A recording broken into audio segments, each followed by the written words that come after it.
Over the years, there's been several Western adaptations of Japanese properties, including such classic films as... No.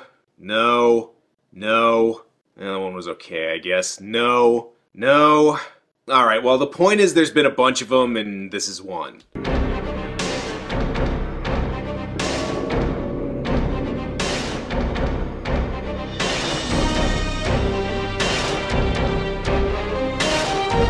The Guyver is a 1991 superhero movie based off the manga series Bio Booster Armor Guyver. The manga's had several animated adaptations in Japan, but in America it got its first live-action adaptation with a movie starring Mark Hamill as the Guyver. At least that's what the movie's poster would have you believe, because even though Mark Hamill is in the movie, he doesn't play the main character and instead just has a supporting role. You gotta love any movie that feels like it needs to lie to you in order to get you to watch it. That's like if I used this as the thumbnail for this episode. The film was directed by creature effects maestros Screaming Mad George and Steve Wang, known for movies like Bride of Reanimator and Deep Star 6, so at least the monsters should be alright. The movie begins with a text crawl telling us that aliens created mankind as a bioweapon and put in genes allowing people to transform into monsters called zoonoids, which makes me think that the History Channel Aliens guy saw this as a kid and thought it was a documentary. It also says that eons later the alien leader formed a corporation called Kronos to further world domination, so kudos to the aliens for being patient, I guess. What does all this have to do with the Guyver? Among the alien remains was found the unit. If the wearer is human, it increases his natural powers 100-fold. He becomes the Guyver. But how to activate it remains a mystery.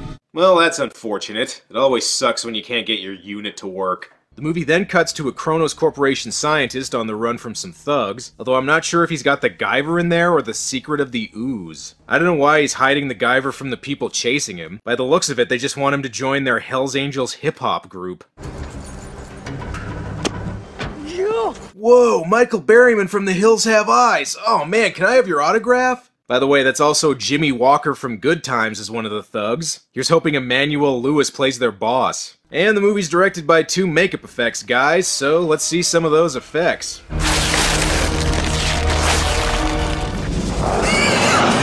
The creature from the Lac Lagoon does not look happy. You fools, Sagawa. These inhuman experiments must stop! You're a bunch of weird alien monsters. I think any experiments you do are gonna be inhuman. One way you can tell this movie's based off something Japanese, it really loves transformation sequences. And even though the lighting and photography kinda resembles Tim Burton's Batman...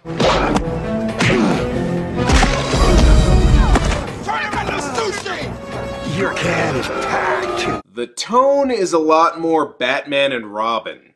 And hey, no need to actually check inside the case, let's ride. I guess I can't really get mad at the cover for thinking Mark Hamill plays the main character, since he's also first billed in the credits. In fact, the guy actually playing the Guyver is only listed 3rd. The Guyver's a supporting actor in his own movie. We're then introduced to our 3rd billed main character, Sean Barker, who's at his local dojo learning the down low, too slow technique. And when that doesn't go well, he just abandons his training to try and pick up chicks. So, you need a ride home tonight?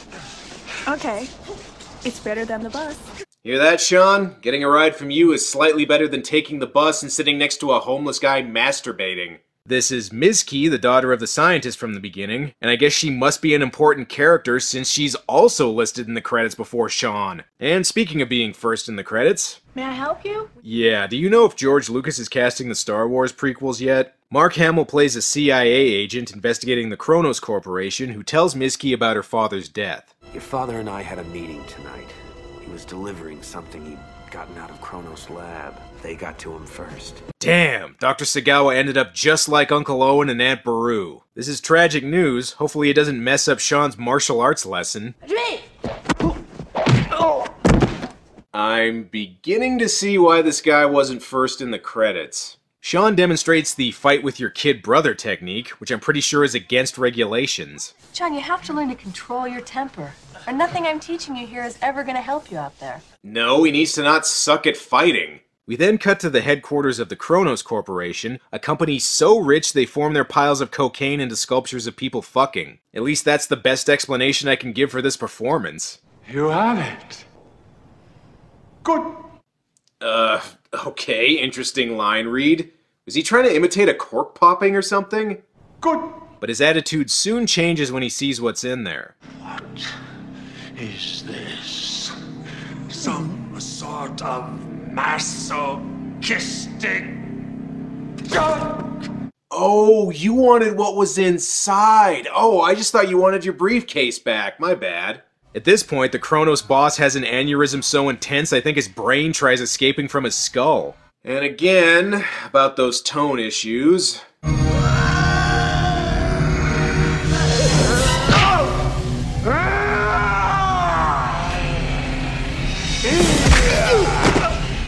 The lighting says Blade Runner, but the movie says Three Stooges. Hopefully Mark's investigation's going better. So you're still chasing Ninja Turtles, huh? Yeah, Ninja Turtles 3, maybe. Sean finds the Guyver, and he better give it to Mark Hamill quick, otherwise the movie's poster will be a total lie. For now, though, we'll just have to settle for a sweet detective mustache. Just what was my father mixed up in? He was trying to bring me a mechanical device that Kronos had found, something he called the Guyver. The Guyver? What's that? I think it's a Japanese comic book or something? I don't know, I'm more of a Marmaduke guy myself. And when a shady corporation's after your family, always be sure to answer the door very carefully. Oh, I forgot. Yeah, I almost forgot he was in this movie too. However, I think Sean's still pissed he didn't get top billing. Look, I'm sorry. I didn't realize that you had company. No, it's not that. No, it's okay. No, I get it. He's Luke Skywalker and my biggest credit is Days of Our Lives. It's fine, it's fine. I gotta go. Oh, and sorry about your dad dying, I guess. Meanwhile, it looks like the class of Nukem High is still busy looking for the Guyver. Yo, Mama, why you wanna be so crude? You must think of me as one rude dude, but you do run. No, JJ, please don't rap. I don't care if you're calling yourself MC Dynamite now. Back to work. But we don't even know what that Guyver thing looks like. Well, maybe if you actually check the damn case instead of just taking it like an idiot. After Sean's bike breaks down, he's attacked by some members of the dreaded Yellow Hanky gang, which also includes his sparring partner at the dojo? Okay, I guess paying attention during class was to show the audience that this guy's an asshole? And even though this scene may look kinda dark and brooding... He doesn't scare me. I've seen him fight then. Okay, movie. Do you want to be the Tim Burton Batman or the Adam West Batman? 'Cause you can't be both. And here's a surprise, the guy that we've seen sucks at fighting isn't very good at fighting. Luckily for Sean, he manages to activate the Guyver unit, but because it's based off something Japanese, it immediately grows tentacles and starts mouth-fucking him.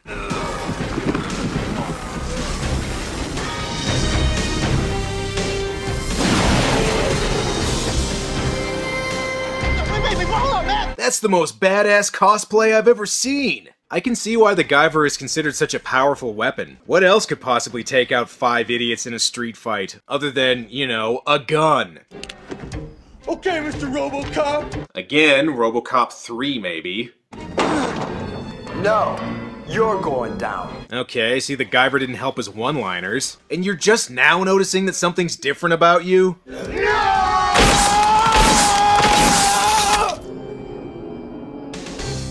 Hey man, he took the suit off! Get him!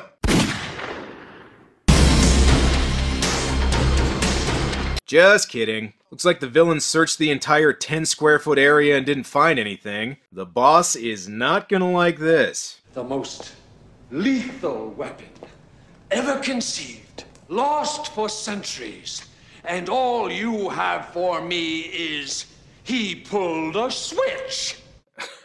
Okay, I have no idea what David Gale was on when he made this, but I want some.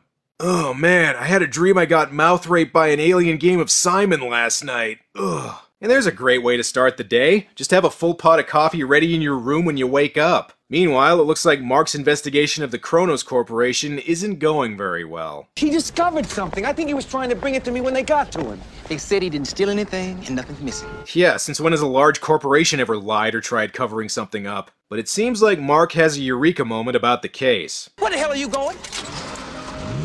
To get enough rope to hang myself. Whoa, Mark, take it easy. I mean, I know you're going through a bit of a career lull at this point, but things will pick up. A year after this movie comes out, you get cast as the voice of the Joker, which is a role you will absolutely fucking own for the next 25 years. And after that, they start making Star Wars movies again, which means you get to be Luke Skywalker again, which means you're gonna be in some of the biggest movies of all time again. Now, I'm not gonna sugarcoat it. Before that happens, you are gonna have to dress like this, but it does get better, trust me. Sean goes to console Mizki, but how's he gonna break it to her that he's got a hentai monster living in his neck? He leaves to get some food while the villains kidnap Mizki, and it must take them a long time since it's night by the time they finally get out of there. And is that Orville from Sorority House Massacre 2? It is. Okay, maybe instead of kidnapping her, he's just trying to help her out.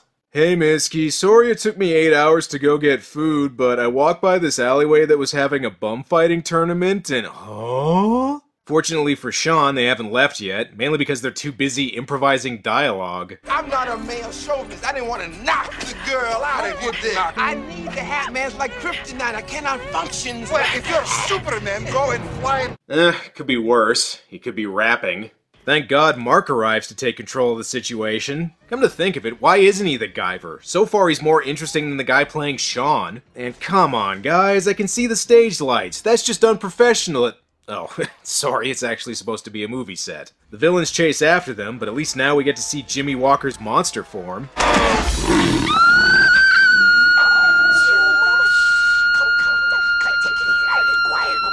Oh shit, he ran into something more obnoxious than he is. Shut! Come on, the suit looks great. Oh yeah? Cause to me, he looks like if Jar Jar Binks fucked a gremlin. Also, was that Linnea Quigley as the Scream Queen? Well, here's hoping this ends with her dancing in a graveyard. The rest of the bad guys chase them into a warehouse and change into their monster forms, and considering what the Guyver did to Sean, I don't want to know what this one's gonna use his nose for. And the dark, moody lighting doesn't really work when you put shit like this in. Come out, wherever you are. MC Strikers looking for you near and afar. We're here, we're there, we're everywhere. You know, I've always said The Crow would have been a lot better if only it had Jimmy Walker as a rapping gremlin. Oh wait, no I didn't, because that would be stupid. Our heroes eventually get discovered, and probably because they got fooled by the poster too, they decide to take out Mark first. Oh, hi, Mark. You know, Sean, now might be a good time to activate that alien super weapon you've got inside you. Yo, mine, sucker!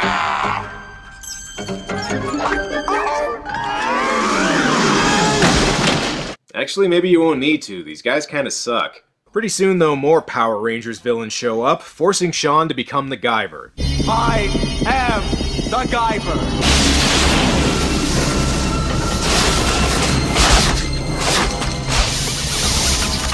I gotta admit, that is a pretty badass looking transformation and costume. And then the movie immediately ruins it by doing this. I've been looking high, I've been looking low, for the guiding, jiving thing to show. And now this punk's I'm going to make you crawl, and gonna make you sing, cause I want that guiding, jiving thing. Boy! Jesus Christ, he really is like if Jar Jar fucked a gremlin. Okay, that's not quite true, since instead of accidentally winning the fight, he accidentally kills a member of his own team. Why the hell would the villains even bring this guy along? Oh good, he collapsed his throat. Maybe that means we won't have to hear him rap anymore. Sean holds his own against the Zoanoids until it's discovered that the bulb on his head is a weak point, which seems like a pretty serious design flaw for an alien superweapon. Then again, that seems to be par for the course for these things. Looks like Sean is gonna have to get serious.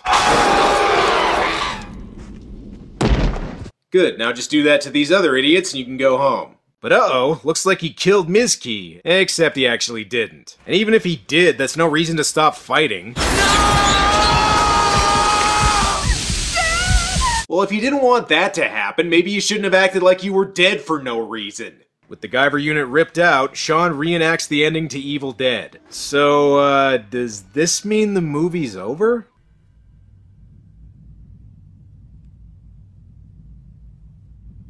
Where is this scene going? I've seen the kind of freaky shit this guy's into. I've got to call the police. Oh, yes. Your friend found a most valuable item. I must find out how he managed to activate it. You say I am the Guyver. How have you not figured this out yet? Well, now that she's here, might as well give her a tour of the building. What are they? Isn't it obvious? They're the costumes that weren't good enough to actually use in the movie. In times past, they were known as werewolves, minotaurs, vampires. Can you imagine these lovely creatures in the White House? No, that's too easy. And here's the real twist. Turns out it was really the reanimator behind everything. That's Jeffrey Combs making a cameo doing what he does best, which is being awesomely creepy seemingly without even trying. The cast for this movie is like the producer just walked into a horror convention and said, "Tell you what, everybody, you've all got a part in my new movie." And Jeffrey has some big news about the Guyver. We think it's alive, the whole thing. It could be cloning itself into a new Guyver unit. Well, hopefully it clones itself into a better sequel. After all, it already looks like they put Mark Hamill in a sequel to Clockwork Orange. But of course, they still need to figure out how it works. How does it work? It was like this. Damn, Zoonoid's got nards. Misky grabs the Guyver unit, which ends up getting swallowed by Jeffrey Combs' monster. Aw, come on, movie, don't kill off Jeffrey Combs this quick. He's one of the most entertaining actors in this.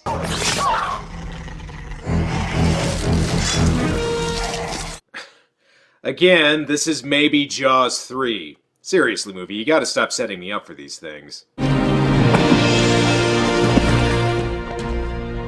Sean, you weren't live? Nah, just the suit regenerated. I'm afraid your boyfriend's dead, lady. The Guyver goes for round 2 against the Zoonoids, but considering they know his weakness now, this should be pretty easy. Stay back! Oh right, I forgot. They're idiots. Better hurry up and rescue Mark. He is first build after all. And you know these monsters are a real threat to the Earth when they can be defeated by stairs. Alright, pal, get your hands off the woman I think might be my girlfriend, maybe. Misky and Mark make a break for it, and why does it feel like Scooby-Doo music should be playing right now? Sean shows off the Guyver's true power, the ability to give bad ear piercings. And again, Mark, that Joker audition's just a year away, so hang in there, buddy.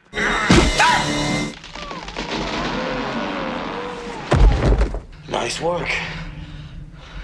I'm just doing my job. Your job is to save Mark Hamill? And turns out the main Zoonoid has a weakness of his own, getting his skull ripped open. Well, looks like they defeated all the bad guys, but I think something's wrong with Mark.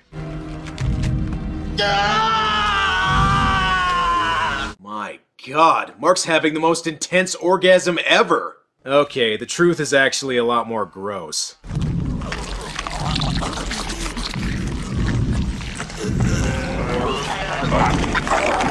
Okay, well I guess this explains why they made it look like Mark's the hero on the cover, since they couldn't really show him as a giant cockroach. And congratulations, Mark, you're now Gregor Samsa. Oh, and he also dies almost immediately, so great super soldiers you're making there, Kronos. Sean! He's the one who murdered my father! Let her go! He's not holding a gun on her or anything, just walk up to him and kick his ass! Thank you. But it turns out he's not just the boss of the Kronos Corporation, he's also the boss monster of the entire movie. Seriously, I'm 99% sure I fought this thing in a Contra game. Damn, looks like being good at karate and having elbow blades isn't enough to defeat this thing. If only this alien superweapon had some actual weapons on it. And I've seen enough Japanese movies to not like where this is going.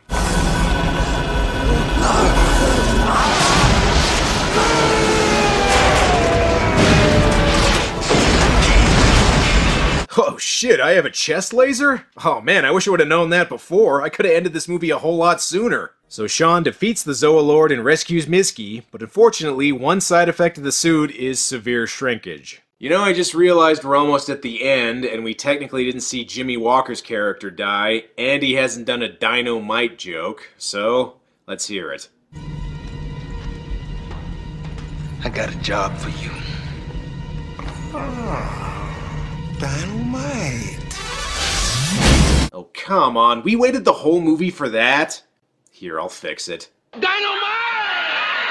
The Guyver's one of those movies that seems to be having an identity crisis. There's times where it appears to be going for a dark, gritty look, but then it ruins it by including a bunch of lame humor that doesn't match. It's almost like the movie can't decide what it wants to be. Is it a serious adaptation of the manga? A goofy send-up of it? What is it? To continue the Batman analogy, the Tim Burton Batman films had a sense of humor and some moments of levity, but the humor worked within the tone set by the rest of the movie. There was a dark undercurrent to some of the jokes. Here, the humor is... boy!